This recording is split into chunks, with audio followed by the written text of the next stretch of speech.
ஹே hi guys. ZN ஷோஸை subscribe பண்ணாதவங்க subscribe பண்ணிக்கோங்க. பக்கத்தில் இருக்க பெல் ஐக்கானை கிளிக் பண்ணிக்கோங்க அண்ட் ஃபாலோ பண்ணாதவங்க ஃபாலோ பண்ணிக்கோங்க. ZN ட்ராமாஸ்னே நமக்கு ஒரு சேனல் இருக்கு. அதில் ரொம்ப மிஸ்டீரியஸான த்ரில்லரான கொஞ்சம் ரொமான்டிக்கான ட்ராமாஸ்லாம் அப்லோட் பண்ணுவேன். அதையும் சப்ஸ்கிரைப் பண்ணி வச்சு உங்களோட சப்போர்ட்டை கொடுங்க. Okay guys, so welcome to the ZN shows guys. அப்போ பார்த்தா அந்த சிகப்பு நிலாண்ட ராணியும் அவங்களுக்கு பக்கத்தில் 2 ஃபாக்ஸும் இருக்குது. அப்போ அந்த ராணியும் அந்த ஃபாக்ஸும் ஃப்ரீஸ் ஆகி போயிட்டு இருக்குதுவோ. அப்போ இவங்க மணி அடிக்க அடிக்க அந்த ஃப்ரீஸ் ஆகி இருந்ததில் ஸ்க்ரெட்ச் விழுது. அப்போ அமனும் ரோஷினியும் மணியை கண்டினியூவாக அடிக்கிறதால அந்த ராணி திரும்ப உயிர் இழந்துடுறாங்க. அவள் செம்ம மாதம் அவங்களோட வெப்பனை பிடிக்கிறாங்க. பார்த்தா பக்கத்தில் இருக்கிற அந்த 2 ஃபாக்ஸும் ஃப்ரீஸ் ஆகிருந்தது ரிலீஸ் ஆகிடுது. அப்போ அவங்களோட ஐஸ் கட்டிக்குது. அப்போ அம்மனும் ரோஷினியும் அந்த மணியை கண்டினியூவாக அடிச்சுட்டு அவங்களும் கோபமாயிக்காங்க. அதனால ஆக்சுவலி யாருன்னு கெஸ் பண்ணிக்கோங்க. கெஸ் பண்ணால் கொஞ்சம் கமெண்ட் பண்ணிட்டு போறீங்களா காய்ஸ். இங்கிட்டு நெக்ஸ்ட் சீனில் காட்டுறாங்க, காரில் பேசிட்டிருக்காங்க. அப்போ அவன் ஓர கண்ணாலேயே ரோஷினியை பார்த்துட்டு வரான். அப்போ அவளும் அவனையே பார்த்துட்டு வரா. அப்போ இம்ரான் வேற சொல்கிற அளவுக்கு பயப்படுறதுக்கு ஒன்றும் இல்லை. அமன் அந்த வாட்ச்மேன் அந்த சிகப்பு நிலா ராணியை பற்றி சொன்னாரே, சும்மா விளையாட்டுக்கு தான் சொல்லிப்பாரு, அப்பெல்லாம் நடக்காது அமன் அப்படின்னு சொல்றான். அப்ப அமனும் இவன் வேற அப்படின்ன மாதிரியே பாக்குறான். இந்த வாட்ச்மேன்லாம் இருக்காங்க பாத்தீங்களா, அதுலயும் முக்கியமா இந்த டபுள் ஷிஃப்ட்ல வேலை பார்ப்பாங்களே அவங்க, எனக்கு நல்லாவே தெரியும். இவங்க டைம் பாஸ்க்காக சொல்லுவாங்க. ஆக்சுவலா நான் ஒண்ணு சொல்லவா, இந்த தீபிகா இருக்காங்களே, தீபிகா படுகோன், அவங்கள எனக்கு நல்லா தெரியும். அவங்களுக்கும் எனக்கும் பழைய ரிலேஷன்ஷிப்பு. அவள் வீட்டுக்கு போனால் அவனோட பில்டிங் வாட்ச்மேன் எப்பவும் இந்த மாதிரி தான் ஏதாச்சும் கதை சொல்லிட்டே இருப்பாரு. அப்போ அவன் ரோஷினியை திரும்பி பார்க்குறான். பார்த்துட்டு திரும்பிடுறான். அப்போ அதுக்கு ஒரு ரோஷினி அவனை பார்க்குறா. அப்போ இம்ரானும் இவங்க 2 பேரும் ஏன் இவ்வளோ அமைதியாக இருக்கிறாங்க அப்படின்னு சொல்லி யோசிக்கிறான். இவர் எதுக்காக இவ்வளோ அமைதியாக வராரு அப்படின்னு சொல்லிட்டு அமனை பற்றி யோசிக்கிறா. அமனும் இவன் எதுக்கு இவ்வளோ அமைதியாக வரா அப்படின்னு சொல்லி ரோஷினியை பற்றி அமன் யோசிக்கிறான். அப்போ அவளும் இன்னைக்கு நமக்கு 2nd இயர் ஆனிவர்சரி, இது அவருக்கு ஞாபகம் கூட இருக்காது அப்படின்னு சொல்லி பேச திரும்பிக்கிறா. மூஞ்சை எப்படி தூக்கி வச்சுட்டீக்கான்னு பாரு. இன்னைக்கு ஆனிவர்சரிங்கிறது கூட தெரியலன்னா என்ன பண்றது, இப்படி ஆளுக்கால் மைண்ட் வாய்ஸ் ஓடிட்டு இருக்குதோ. இது கடையில் இம்ரான் வேற இவ்வளோ நேரம் நம்ம சாப்பிடவே இல்லை, எப்படி இவங்களுக்கு ஞாபகப்படுத்துறது அப்படின்னு அவனோட மைண்டுக்குள்ள அதுதான் ஓடுது. அப்புறம் ரோஷினியும் சரியான லூஸ் அப்படின்னு மைண்டுக்குள்ளேயே அவனை பேசிக்கிறா. அப்போ அவனும் அவளை பார்த்துக்கிட்டே சரியான முண்டக்கண்ணி அப்படின்னு மைண்டுக்குள்ளே பேசிக்கிறான். அவள் இம்ரானும் நீங்கள் ஏதாச்சும் பேசுனீங்களா அப்படின்னு சொல்லி கேட்குறான். அவள் 2 பேரும் ஒன்றா இல்லையே அப்படின்னு சொல்லுதுவோ. அப்போ அவனும் இல்லை, எனக்கு ஏதோ கேட்ட மாதிரி இருந்துச்சு, அதான் கேட்டேன் அப்படின்னு அவன் சொல்லுறான். அப்போ ரோஷினியும் மைண்டுக்குள்ளேயே இவருக்கு எங்கே ஞாபகம் இருக்கும், இவர் தான் பிளே பாயாக மாறிட்டாரு, ஃபோனில் 5000 ஃபோனுங்கிற நம்பர் இருக்குது, அப்புறம் எப்படி ஆனிவர்சரிலாம் ஞாபகம் இருக்கும் அப்படின்னு மைண்டுக்குள்ளேயே திட்டிக்கிறா போட்டு அவனை.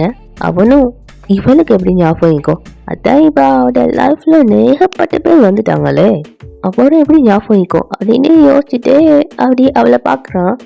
அப்படி யோசிச்சுட்டே அவளை பார்க்குறான். அப்போ அவளும் அவனையே பார்த்துட்டிக்கா. அப்போ இம்ரானும் இவங்க 2 பேரும் மோச்சு பார்க்குறதே பார்த்துட்டு இருந்தவன் இவங்க 2 பேருக்கும் முறைச்சி பார்க்கறதுக்கே டைம் பத்தல, இது கடையில் எங்கே ஞாபகம் வச்சுப்பாங்க அப்படின்னு கரெக்டாக மைண்ட் வாய்ஸ் கொடுக்குறான். அப்போ அது ஒன்றாவே ஏன்னா ஏதாச்சும் சொன்னியா அப்படின்னு சொல்லி கேட்குறாங்க. இல்லையே, இல்லை எதுவுமே இல்லையே அப்படின்னு சொல்லி அவனும் சொல்லுறான். அப்போ கபீரை பார்த்தா ஒரு மவுண்டன் மாதிரி ஒரு பிளேஸில் நிற்கிறான். அப்போ அந்த ரெட் மூன் ராணி பெக் சைடை காட்டிட்டு மூணில் குந்திட்டிக்காங்க. அப்போ கபீர் அவனும் அவனை கையில் சம்திங் போலாட்டம் ஏதோ எடுத்தவன் நிலாக்கு போக வேண்டிய நேரம் வந்துட்டு அப்படின்னு சொல்லிட்டு அதை தூக்கி வீசுறான். பார்க்க அது என்னன்னா அப்படியே ரெட் கலர்ல ஒரு கிளவுட் மாதிரி சேஞ்ச் ஆகிடுது. அப்போ அந்த கிளவுடும் அவன்கிட்ட வந்ததும் அவனும் அதில் ஏறிக்கிறான். அப்போ அந்த கிளவுட் அவனை அந்த ரெட் மூன் ராணிக்கிட்ட கூட்டிட்டு போகுது. எங்க அம்மனை பார்த்தா குட்டியை பார்த்து ரொம்ப ஹாப்பியா பார்த்துட்டீங்க. அப்போ குட்டியை ஓடி சித்தப்பா அப்படின்னு சொல்லிட்டு ஹக் பண்ணிக்கிறான். அவனை தூக்கி வச்சு கொஞ்சிட்டிக்காமன். அப்ப பார்க்க ரோஷினியும் அழுதுகிட்டே குட்டிய வாங்கிக்கிறா. அப்ப அவளும் குட்டிய கீழே இறக்கி விட்டுட்டு அழுதுகிட்டே எல்லா பிரச்சனையும் இப்ப சரியாகிட்டுல, நானும் அம்மாவும் இங்க இருந்து கிளம்புறோம் அப்படின்னு அழுதுகிட்டே சொல்றா. அப்ப அவனும் ஷாக் ஆகி பார்த்துட்டிக்கான். அப்ப எல்லாரும் அது விருப்பம் இல்லாம பார்த்துட்டு இருக்குதுவோ. அப்ப குட்டியும் சித்தியே போறேன்னு சொல்றாங்க சித்தப்பா, சித்தியே போவேன்னு சொல்லுங்க சித்தப்பா அப்படின்னு சொல்றான். அவனும் இல்லை அப்படின்ன மாதிரியே மண்டையை ஆட்டுறான். போகாதீங்க அண்ணி, நீங்க போனா வீடு மாதிரியே இருக்காது அப்படின்னு ஷைமா அழுதுகிட்டு சொன்னதும் ரோஷினியும் அவளை ஹக் பண்ணிக்கிறா. இங்க ஃபர்வீன் அவங்கள பார்த்தா, நான் ரோஷினியை வெறுத்து ரொம்ப பெரிய தப்பு பண்ணிட்டேன். கடவுளுக்கு தான் நன்றி சொல்லணும். கடவுள் தான் ரோஷினியும் அவனையும் சேர்த்து வச்சது. இப்ப அவன் என்ன கூட மன்னிச்சிட்டான். அவங்க 2 பேரும் என்னால தான் பிரிஞ்சிருந்தாங்க. நான் பண்ணது கண்டிப்பா மன்னிக்க முடியாத தப்பு அப்படின்னு அழுதுகிட்டே சொல்றாங்க. அப்ப அவங்களுக்கும் என்ன நடந்துச்சுன்னு தெரியாதால அவங்க கோமால தானே இருந்தாங்க. அப்ப அவங்களும் 2 பேரும் இப்ப சந்தோஷமா தானே இருக்காங்க அப்படின்னு சொல்லி கேக்குறாங்க. அப்ப பாட்டி ரூபி அவங்களும் நடந்ததெல்லாம் யோசிச்சு பார்த்து தயக்கமாவே நிற்காங்க. அப்ப ஃபர்வீன் அவங்களும், நீங்க 2 பேரும் ஏன் எதுவும் சொல்லாம அமைதியாவே நிக்கீங்க, எல்லாம் சரியா தானே பேசிட்டு இருக்குது அப்படின்னு சொல்லி கேக்குறாங்க. அப்ப ரூபி அவங்களும் என்ன சொல்றேன்னு தெரியாம அப்படின்னு சொல்லி மண்டையை மட்டும் ஆட்டுறாங்க. எனக்கு தான் எதுவுமே ஞாபகத்துக்கு வர மாட்டேங்குது.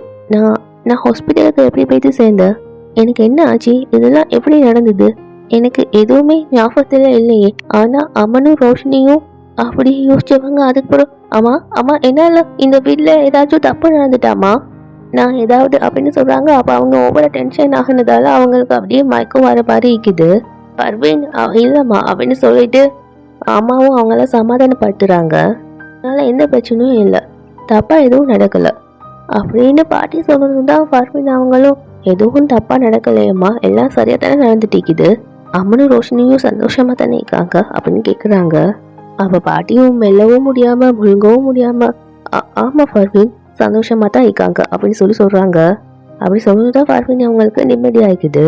அவ பார்த்தா கபீர் வந்து அந்த ரெட் மூன் ராணி கிட்ட வந்துடுறான். அப்ப அவங்களும் டெரராவே, யாருக்கும் என் கனவை உடைக்கிறது கூட தைரியம் இல்லை, அப்படிக்க சொல்ல எப்படி என் கனவுல சிகப்பு நிலாவை உடைச்சாங்க அப்படின்னு சொல்லி கோவமா கேக்குறாங்க. அது ஒன்றும் கனவு இல்லை, உண்மைதான் ராணி அப்படின்னு கபீரும் சொல்றான். அப்ப அவங்களும், ஒரு விஷ மனுஷன் எதுக்காக என்ன பார்க்க வந்திக்கணும் அப்படின்னு சொல்லி கேட்குறாங்க. நான் உங்களுக்கு உண்மையை காட்ட வந்திக்கேன் அப்படின்னு சொல்லிட்டு கபீர் வந்து அவங்க கட்டையில அந்த பிளாக் கலர் அந்த இது துணியை வந்து எடுக்கிறான். ஆக்சுவலி நீங்க கெஸ் பண்ணிப்பீங்க யாருன்னு. ஓகே கைஸ், யாருன்னு பார்த்தா நம்ம நாகினி மீனா செம கூல் ஆயிக்காங்கல்ல, இப்ப நீங்களே பாருங்க அப்படின்னு சொல்லிட்டு கபீர் வந்து அவனோட கையில போலாட்டு இந்த சம்திங் எடுத்து தூக்கி வீசுறான். பார்க்க அதுல ரோஷினியும் அம்மனும் வந்து அந்த ரெட் மூனை உடைக்கிறதுக்காக பண்ணது எல்லாமே இருக்குது. அப்ப அதை பார்த்துட்டு அந்த ராணி அவங்களும் கோவமா, இவங்க 2 பேரும் யாரு அப்படின்னு சொல்லி கேக்குறாங்க. அப்ப ஷைமா வந்து ரோஷினியை ஹக் பண்ணிக்கிட்டு அழுதுகிட்டே இருக்கா. அப்ப ரோஷினியும் அம்மனையே பார்த்துட்டீக்கா. அப்ப அவனும் அவளையே பார்த்துட்டீக்கான்.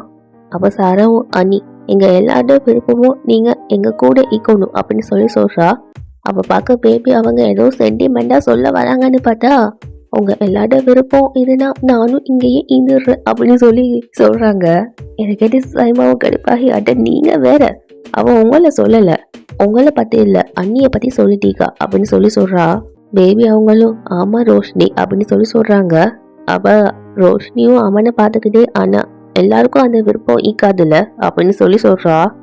அப்ப அவனும், யாரு இங்க இருந்து போகும்னு நினைச்சாலும் அவங்க தாராளமா இங்க இருந்து போகலாம், இப்ப நமக்கு அவங்க மேல உரிமை இல்லை, நீங்க எங்க போகணும்னு நினைச்சாலும் போகலாம், யார் கூட போகணும்னு நினைச்சாலும் போகலாம். அவ அப்படி சொன்னது ரோஷினியும் அழுதுகிட்டே அம்மாவை கூட்டிட்டு நான் இங்க இருந்து கிளம்புறேன் அப்படி சொல்றா. அப்பவும் அவன் எதுவுமே ரியாக்ட் பண்ணாத மாதிரியே அங்கிட்டு ஃபேஸை திருப்பி வச்சுக்கிறான். அப்ப அவளும் அங்க போறா. அப்பதான் சார் பாக்குறாரு. அப்ப ரோஷினி பாக்குறா, அதுக்குள்ள அவனும் பார்க்காத மாதிரி ஆக்டிங் பண்றான். ஐயோ இவன் ஈகோல தீய வைக்க. அப்ப ரோஷினியும் அங்க இருந்து போயிட்டுறா. போனதுக்கு அப்புறம் சாரும் ஃபீல் பண்ணிட்டு இருக்காரு. அவளும் போக விருப்பம் இல்லாம அவங்களையே திரும்பி பார்த்துட்டு போறா. அப்ப அவனும் அவளையே பார்த்துட்டிருக்கான். அவ போனதுக்கு போறோம். அப்ப கபீரும், என்னால உங்களை அவங்க கிட்ட கூட்டி போக முடியாது அப்படி அவன் சொன்னதும், அப்படி கபீர் சொன்னதும் அதுக்கு அவங்களும், இந்த ராணி எப்பவும் கட்டளை மட்டும்தான் இடுவா, அதை நிறைவேற்ற சிப்பாய்தான் போகணும் அப்படின்னு கபீரை பார்த்து சொல்றாங்க. அதுக்கப்புறம் பக்கம் அவங்க கையை நீட்டாங்க. அந்த 2 ஃப்ளாக்ஸ பெண்ணாம் பெருசா எழும்பி வருது. கபீரும் அதை ஷொக்காகி பார்த்துட்டிருக்கான். வா வாட் அ சர்ப்ரைஸ்ண்டு. அதுக்கப்புறம் என்னண்டா அவன் கையில் நைஃபால் வெட்டி அதை தூக்கி வீசி விடுறான். பார்க்க அது 2ம் அந்த ஃபாக்ஸ் மேலே பட்டுடுறு. ஐ மீன் அந்த ஃபாக்ஸ்ட நோஸ்க்கு ரீச் ஆகிடுறு. அப்போ அவனும், நீங்கள் இந்த ரத்தத்திட வாசனையை பின்தொடருங்க, இது அவன்கிட்ட உங்களை தானா சேர்த்துரும் அப்படின்னு சொல்றான். அப்போ ராணியும் அப்படின்னா உனக்குள்ளேயும் அவனுக்குள்ளேயும் ஒரே ரத்தம் தானே ஓடுது அப்படின்னு சொல்கிறாங்க. அப்போ அவனும் அது விதி அப்படின்னு சொல்கிறான். அப்புறம் அவங்ககிட்ட ஒரு சின்ன வேண்டுகோள், இந்த ரத்தம் பொழிய ஆரம்பிச்சா அது நிற்கவே கூடாது அப்படின்னு சொல்லுறான். ஐ மீன் அந்த அம்மனை கொல்லாமல் விடவே கூடாது அப்படின்ற மாதிரி சொல்கிறான். அப்போ அவங்களும் ராணிட தண்டனை அப்படி தான் இருக்கும் அப்படி சொன்னவங்க அப்படின்னு அதுக்கு கட்டளை போட்டதும் அதுங்களும் பாஞ்சிட்டு போகுது. அப்போ ராணி அவங்க ஐஸை ஓப்பன் பண்ணுறாங்க. அவங்கள்ட்ட ஐஸ் அப்படியே ரெட் கலரில் க்ளோ ஆகுது. கபீரும் அதை ஷாக்காகி பார்த்துட்டீங்க. அண்ணா ஏன் நீங்கள் அண்ணியை தடுக்கவே இல்லை, ஏன் நீங்கள் அண்ணியை போக விட்டீங்க அப்படின்னு சாராவும் சைமாவும் மாறி மாறி கொஷனாக கேட்குதுவோம். அவனும் என்ன சொல்கிறேன்னு பார்த்துட்டே இருக்கான். அப்போ சைமாவும் அண்ணா இன்னைக்கு உங்களோட செகண்ட் ஆனிவர்சரி அப்படி அவ சொல்கிறா. அப்போ கரெக்டாக ஃபர்வின் அவங்க வந்து இவ்வளோ பெரிய சந்தோஷத்தை நம்ம எல்லாரும் சேர்ந்து கொண்டாடணும் அப்படின்னு சொல்கிறாங்க. அப்போ அவனும் அவங்கள பார்த்து அவனுக்கு ஹெப்பியில் வாயிலேருந்து வார்த்தையே வர மாட்டேங்குது. அவங்கள அப்படியே ஹெப்பியாக பார்த்துட்டிக்கான். அதுக்கு பிறகுட்டா எப்படி இருக்கீங்கம்மா அப்படின்னு சொல்லி கேட்குறான். அவங்களும் அப்படின்னு சொல்லி ஹெப்பியாக ஸ்மைல் பண்ணிகிட்டே சொல்கிறாங்க. அப்போ அவனும் அம்மா நான் உங்ககிட்ட சொல்ல வேண்டிய விஷயம் நிறைய இருக்குதுமா அப்படின்னு சொல்ல வரேன். அப்போ பாட்டியும் அமன் அப்படின்னு ஒரு சிக்னல் கொடுக்குறாங்க. இப்போ ஃபர்வின் அவங்களும் என்கிட்ட என்ன சொல்லணும் அமன் அப்படின்னு சொல்லி கேட்குறாங்க. அப்போ அவனும் பார்ட்டிக்கான அரேஞ்ச்மெண்ட்ஸ் நம்ம எல்லாரும் சேர்ந்து தானே பண்ணணும் அப்படின்னு சொல்லி எப்படியும் மேனேஜ் பண்ணுறான். அமன் இது வரைக்கும் நான் எந்த சந்தோஷத்துலேயும் ஒழுங்காக பங்கெடுத்துக்கவே இல்லை, ரோஷினியை நான் ஏற்றுக்கவும் இல்லை. ஆனால் இப்போ இந்த வீட்டோட சந்தோஷம் அமன் ரோஷினியோட சந்தோஷம் தாங்கிறத புரிஞ்சுக்கிட்டேன். நான் இன்னைக்கு முழு மனசோடு இந்த பார்ட்டியை கொண்டாட போகிறேன் அவங்க அப்படி ஹெப்பியாக சொல்கிறாங்க. அப்போ அவனும் என்ன பண்ணுறதுன்னு யோசிச்சுட்டீக்கா. அப்போ குட்டியும் அத்தான் சித்தி போகிறாங்களே இப்போ என்ன பண்ணுறது அப்படின்னு சொல்லி மெதுவாக கேட்குறான். அப்போ ரோஷினி வந்து அமனும் ரோஷினியும் அவங்க 2 பேரும் இந்த அந்த ரூமில் இருந்து ஆழ்ந்துட்டிக்கா. அவளோட மைண்டுக்குள்ளே ஃபுல்லாக அவங்களுக்குள்ளே நடந்த அந்த ரொமான்டிக் மூமெண்ட் தான் வந்து பேத்துட்டிக்குது. அப்போ பார்த்தா அவனும் கரெக்டாக வரான். அப்போ அவளும் அழுதுட்டிக்கா. அதுக்கப்புறம் அவளும் அல்லாத மாதிரி கண்ணெல்லாம் தொலைச்சிக்கிறா. அப்போ அவளும் அவனை திரும்பி பார்த்து அது இன்னும் கொஞ்சம் நேரம் தான், நான் இப்போ இங்கே கிளம்பிடுவாங்க அப்படின்னு சொல்லிட்டு அங்கேருந்து போகிறா. அப்போ அவனும் ரோஷினி அப்படின்னு சொல்லி அவளை ஸ்டாப் பண்ணுறான். அப்போ அவளும் அவனை பார்த்துட்டு இருந்ததும் அவனும் அது என்னன்னா அப்படின்னு சொல்கிறான். அப்போ ரோஷினியும் நீங்கள் அப்படின்னு சொல்லி எக்ஸைட்மெண்ட்டாக கேட்குறா. அது என்னன்னா நம்ம அப்படின்னு அவன் சொன்னதும் 2-3 உடைச்சதால ஏதாச்சும் பெரிய ப்ராப்ளம் வந்துட்டா என்ன அப்படின்னு சொல்லிட்டு அவனும் டென்ஷனாக கேட்குறா. இல்லை அப்படின்னு சொல்லிட்டு அவனும் கையை எங்கிட்ட சைடுவாக காட்டணும். மிஸ்டர் குட்டிக்கு எதுவும் இல்லைல்ல அப்படின்னு சொல்லி அவள் திரும்பவும் டென்ஷனாக கேட்குறா. அவனும் அவனுக்கு எதுவும் ஆகலை, இன்னைக்கு என்னவோ சரி பாட்டிக்கு அப்படின்னு சொல்லி சொல்கிறான். அப்போ அவளும் என்னது அப்படின்ன மாதிரி பார்த்ததும் அது அம்மாவுக்கு இப்போ தான் நினைவு திரும்பிக்குது. அவங்களுக்கு நம்ம பிரிஞ்சு ஈக்கிறோங்கிறது எதுவுமே அதை பற்றி தெரியாது. அது அவங்களுக்கு தெரிஞ்சா என்ன ஆகும், அதனால நீ என்னவோ சரி பார்ட்டிக்கு வந்தேன்னா அப்படின்னு அவன் சொல்கிறான். அப்போ அவளும் அதை கேட்டு அழுதுகிட்டே ரியலி அப்போ நீங்கள் அம்மா கிட்டே போய் சொல்ல தயாராகிக்கீங்களா அப்படின்னு கேட்குறா. அப்போ அவனும் நான் என் அம்மாக்காக எதுவும் பண்ண ரெடி ஆகிக்க அப்படின்னு சொல்கிறான். போய் சொன்னால் அதை என்றைக்குமே மாட்டிக்காத மாதிரி சொல்லணும் மிஸ்டர் கான், உங்கள் அம்மா ரொம்ப சீக்கிரமே இதை பற்றி கண்டுபிடிச்சிருவாங்க அப்படின்னு அவன் சொல்கிறா. அப்போ அவனும் டிக்கெட் தெரியுது, அதனால தான் நம்ம அதை கொஞ்சம் கன்வின்சிங்காக பண்ண வேண்டி இருக்கும் அப்படின்னு சொல்கிறான். நீங்கள் போய் சொல்லணும்னா தாராளமாக சொல்லிக்கோங்க, உங்களை மாதிரி ஒரு அசிங்கமான கிரேச்சட்டு பேச்சை நான் ஏன் கேட்கணும், உங்களை லவ் பண்ணுற மாதிரி நான் எதுக்கு ஆக்டிங் பண்ணணும், நான் ஏன் பொய்யா சிரிக்கணும், இதெல்லாம் எதுக்காக நான் உங்களுக்காக பண்ணணும் அப்படின்னு அவன் அடுத்தடுத்ததாக கேட்குறா. அப்போ அவனும் ரோஷினி இதுக்காக நீ என்ன பண்ண சொன்னாலும் நான் அதை பண்ணுறதுக்கு ரெடி ஆகிக்க அப்படின்னு சொல்கிறான். அவங்க இப்போ தான் ஹாஸ்பிட்டலில் இருந்து வந்திருக்காங்க, அவங்களுக்காக ஹெல்ப் பண்ணுன்னு தான் நான் உன்னை கேட்குறேன் ப்ளீஸ் அப்படின்னு சொல்கிறான். அவளும் அதை யோசிச்சுக்கிட்டு ஓகே அப்படின்னு சொல்லிட்டு அதுக்கு ஒரு கண்டிஷன் நீக்குது அப்படின்னு சொல்கிறா. அதை கேட்டு அவனும் டோட்டல் ரபிஷ் அப்படின்னு சொன்னது அவளும் ஓகே அவன் நான் போகிறேன் அப்படின்னு சொல்லிட்டு அவள் போனது இல்லை நீ சொல்லு நான் பண்ணுறேன் அப்படின்னு சொல்கிறான். அப்போ அவளோட மைண்டுக்குள்ளே நீங்கள் என்னோட பர்சனல் அசிஸ்டண்ட்டாக இருக்கணும், என் லேப்டாப் வச்சுக்கணும், என் காஃபி மகை வச்சுக்கோங்க, அதில் தான் நீங்கள் காஃபி கொண்டு வரணும், நான் எந்த மீட்டிங்கு போனாலும் நீங்கள் எனக்காக வெளியே வெயிட் பண்ணணும் அப்படின்னு அவன் போட்ட ஆர்டர்லாம் அவளோட மைண்டுக்குள்ளே வந்ததும் நீங்கள் கனவா கந்தர் வேலை பார்த்துக்கீங்களா அப்படின்னு கேட்குறா. அப்போ அவனும் என்ன அது அப்படின்னு சொல்லி கேட்குறான். அப்போ அவளும் மூவி பொண்டாட்டிட பைத்தியம் அப்படின்னு சொல்கிறா. அப்போ அவனும் இல்லையே அப்படின்ற மாதிரி மண்டி ஆட்டினதும் பிபி நம்பர் 1 பார்த்துக்கீங்களா அவள் அப்படி கேட்டதும் அவனும் வழக்கமாக நான் மூவிஸ்லாம் பார்க்கறதில்ல ரோஷினி, அதோட இப்போ நான் மூவிஸ் பார்க்குற கண்டிஷன்லையும் நான் இல்லை. அம்மா அப்படின்னு சொல்லி இருக்கிறா. அப்போ ரோஷினியும் கண்டிஷன் மூவி பார்க்கறது கிடையாது. அப்போ அவனும் அப்போ அப்படின்னு சொன்னதும் அவளும் அப்படின்னு ஒரு சிக்னல் கொடுத்ததும் அவனுக்கும் புரிஞ்சிடுற. No no no. அப்போ அவளும் இப்போ நீங்கள் இதை செஞ்சே ஆகணும். நீங்கள் லவ்விங் கேரிங் டேட்டிங் அப்படியே பொண்டாட்டிட அடிமை ஆயிக்கிற கேரிங் ஹஸ்பண்ட் மாதிரி நீங்கள் ஆக்டிங் பண்ணி தான் ஆகணும். என்ன மார்க்கெட்டுக்கு கூட்டிகிட்டு போகணும். என் கைக்கு மெஹந்திலாம் போட்டு விடணும். அப்போ தினமும் உங்களோட கையால் எனக்கு சாப்பாடு ஊட்டி விடணும். தண்ணி குடிக்க வைக்கணும். வீட்டு வேலையெல்லாம் செய்யணும். என் எல்லா துணியையும் அயன் பண்ணணும்.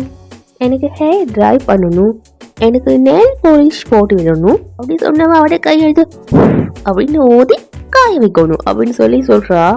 அவனு ஆண்டு வாயை பொண்ணு பார்த்துட்டிக்கான். அப்புறம் என்ன பானிபூரி சாப்பிட கூட்டிகிட்டு போகணும். ஃபர்ஸ்ட் நீங்கள் அதை டேஸ்ட் பண்ணி பார்க்கணும். அது எனக்கு புளிப்பா என்ன பிடிக்காது. அது மட்டும் இல்லை குல்ஃபியும் வாங்கி தரணும். இதுக்கெல்லாம் ஓகேயா அப்படின்னு சொல்லி அவ கேட்குறா. அவனும் ப்ரீத் பண்ணிட்டு ஓகே ஓகே யா ஓகே வேற ஏதாவது அப்படின்னு சொல்லி கேட்குறா. வேற என்னன்னு நான் கண்டிப்பாக பொறுமையாக சொல்லுவேன். அவனும் இன்னும் பொறுமையாவா அப்படின்னு கேட்குறான். அவளும் அப்படின்னு மண்டியாடுறா. அவனும் முடிஞ்சது சொல்லி அப்படின்னு யோசிச்சுக்கிறான் அதை பற்றியே. அவளும் ஓகே பாய் அப்படின்னு சொல்லிட்டு அங்கே இருந்து போனதும் அண்ணா இதெல்லாம் அப்படின்னு சொல்ல வரான். அதுக்குள்ளே அவளும் அங்கே இருந்து போய்த்துடுறா. அவள் போனதுக்கு போகிறோம் கையில் இப்படிலாம் நான் பண்ணணுமா நெல் போலீஸ் போட்டுட்டு முடியாதுப்பா என்னால் அப்படின்னு யோசிக்கிறான்.